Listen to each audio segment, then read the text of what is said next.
SFI Nellore జిల్లా అధ్యక్షుడిని.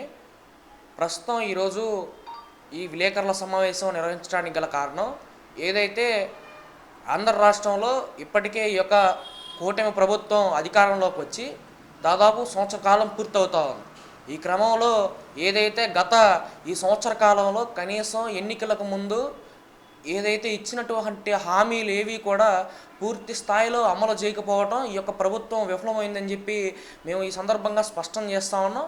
అలాగే ఈరోజు ఏదైతే కొద్ది రోజులలో నూతన విద్యా సంవత్సరం ప్రారంభం కానుంది.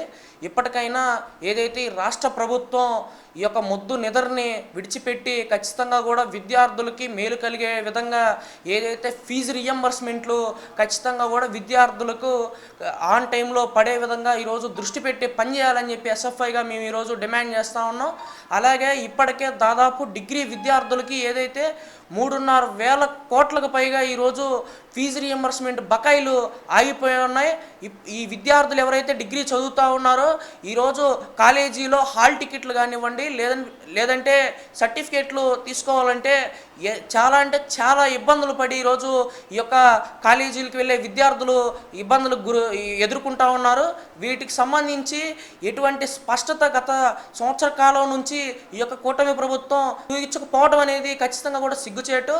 తక్షణమే ఏదైతే డిగ్రీ విద్యార్థులకు కానివ్వండి అలాగే ఇంటర్మీడియట్ వరకు ఏదైతే తల్లికి వందనం పేరుతో ఇస్తానన్నటువంటి 15,000 రూపాయలు ఏదైతే ఉందో ఖచ్చితంగా కూడా ఈ విధమైనటువంటి ఫీజు రియంబర్స్మెంట్లు అన్నీ కూడా విద్యార్థులకి అందే విధంగా దృష్టి పెట్టి చర్యలు తీసుకోవాలని చెప్పి మేము ఈ సందర్భంగా ఒకటే మాట తెలియజేస్తా ఉన్నాం. అలాగే ఏదైతే ఎన్నికల్లో గెలవక ముందు 77 జీవోని రద్దు చేసి విద్యార్థులకు మేలు చేస్తాం అని చెప్పి కళ్ళబొల్లి మాటలు చెప్పుకొచ్చారు. ఈరోజు ఏదైతే గ్రాడ్యుయేట్స్ కానివ్వండి అట్లాగే పోస్ట్ గ్రాడ్యుయేట్స్ ఏదైతే ఉన్నారో వీళ్ళంతా కూడా అనేక ఇబ్బందులు ఈరోజు పడుతున్నా అలాగే రోడ్లు ఎక్కుతున్న ఆందోళన తెలియజేస్తున్న ఈ యొక్క కూటమి ప్రభుత్వం మొద్దు నిద్ర పోతా ఉంది. ఏదైతే రాష్ట్ర విద్యాశాఖ మంత్రి నారా లోకేష్ గారు ఖచ్చితంగా ఈ యొక్క ఇష్యూస్ పైన వెంటనే దృష్టి పెట్టి పనిచేయాలని చెప్పి మేము డిమాండ్ చేస్తూ ఉన్నాం. అలాగే ఏదైతే మన రాష్ట్ర ఉప ముఖ్యమంత్రి పవన్ కళ్యాణ్ గారు ఖచ్చితంగా కూడా విద్యార్థుల సమస్యలు పరిష్కరించే విధంగా దృష్టి పెట్టాలని మేము ఈ సందర్భంగా కోరుతా ఉన్నాం.